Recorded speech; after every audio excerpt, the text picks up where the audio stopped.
Hello, it's Teresa again with Keto Fat Girl No More. Lesson number 2 about starting keto. I forgot to say in the first video that, of course, I'm not a nurse, I'm not a doctor, I'm not a nutritionalist or anything like that.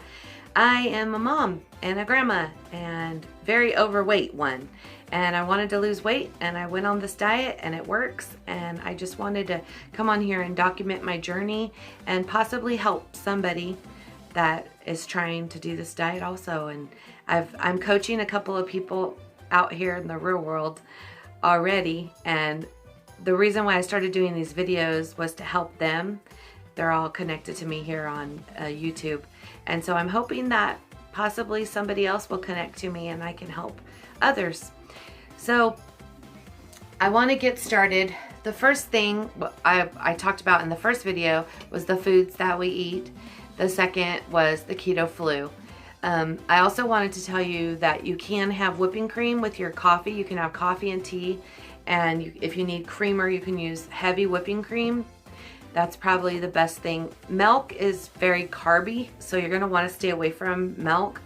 I know you can drink, if you're making like protein shakes and you don't wanna use water, you can use like almond milk or cashew milk. I use cashew milk if you wanna do that, because I have a chocolate protein shake that every once in a while, if I'm low on protein, I'll whip up one of those.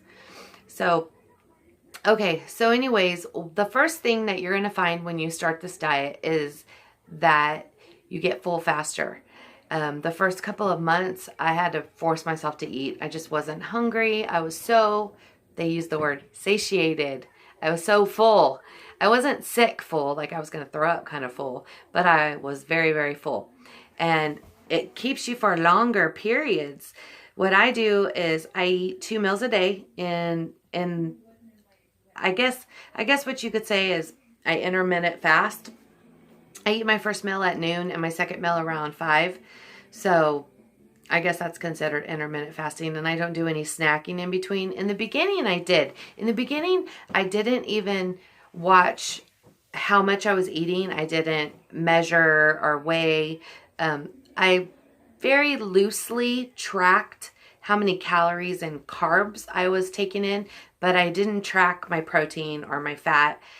And I wasn't real careful about anything. I just ate until I was full, and I got full really, really fast. So my portion sizes got really small. My husband at one point was even saying, Teresa, can that even fill you up? Are you going to get full? I think you need to eat more. And all these years he's been trying to help me lose weight and trying to get me to eat less. On this diet, he was trying to get me to eat more because in his eyes, I wasn't eating enough. But he figured it out. I was eating enough. I'm fine.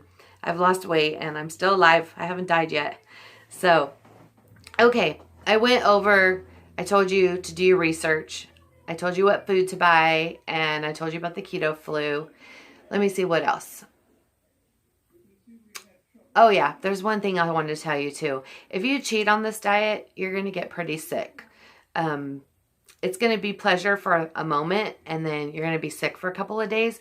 And the worst part about cheating, this is what I've been told. The only thing I can compare to cheating is I got really sick with the flu in January, and I was eating chicken noodle soup, crackers, and Diet 7-Up, and I got thrown out of ketosis. And then when I got back on ketosis, it took me a good month to get rid of the sugar cravings. It was horrible. The sugar cravings were actually worse than they were in the beginning. So that's why I say don't cheat on this diet, because the sugar cravings are the only thing I can compare it to is being addicted to drugs and getting off the drugs and craving the drug. Yeah, I used to be, when I was a young person, I was on drugs, so I can relate. So that's the only thing that I can relate it to or alcohol or cigarettes, something like that. So just don't do it. Don't cheat. It's not worth it. Okay, let me see. Looking at my notes. Oh, meal prepping. If you are the type of person that can meal prep, do it. It's so much easier. I've seen a lot of videos of people doing it. I'm not a meal prepper. I'll make like a meat and I'll have that for a couple of days. But as far as like prepping and putting it in containers, I don't actually do that. But one thing I do is I plan my meals ahead of time. It's really nice to know what you're going to eat before you eat it, so you don't have to focus on it. Because I don't know about y'all, but I was always focusing on what I was going to eat next. This is a fat girl problem, I guess. But from the moment I woke up, sometimes before I even opened my eyes, I was thinking about what was I going to eat for breakfast? What was I going to make for dinner that night? What was I going to eat for lunch? Well, I don't like to have to think about it, so I don't anymore. I figure it out in the morning and then I'm done. I put it in my Fitness Pal. That's what I use. That's the app that I use to track my food. I know that there's another one. I think it's called Chronometer.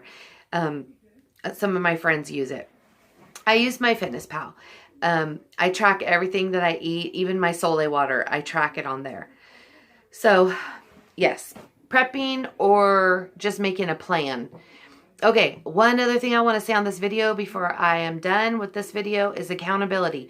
Find somebody to be accountable to. That is one of the most important things that you need to do when you're on this diet. I didn't have people in my family that I could be accountable to because they really didn't have much faith in me. They didn't think that I was going to do it because I've yo-yo dieted for so long and I always would fall flat on my face and gain all the weight back. So I had to find people to be accountable to. I have a very dear friend named Erica and my best friend, Mary. Those two girls, I've been accountable to them. I would tell them every day what I was eating. Every time I lost an inch or a pound, I would tell them. And then I met a big, huge keto community on YouTube and Instagram and Facebook. And now I am accountable to all of you guys. So be accountable to somebody. It will help you in so many ways. Okay, I'm going to close up. Like, share, comment, please. Y'all have a good night. God bless.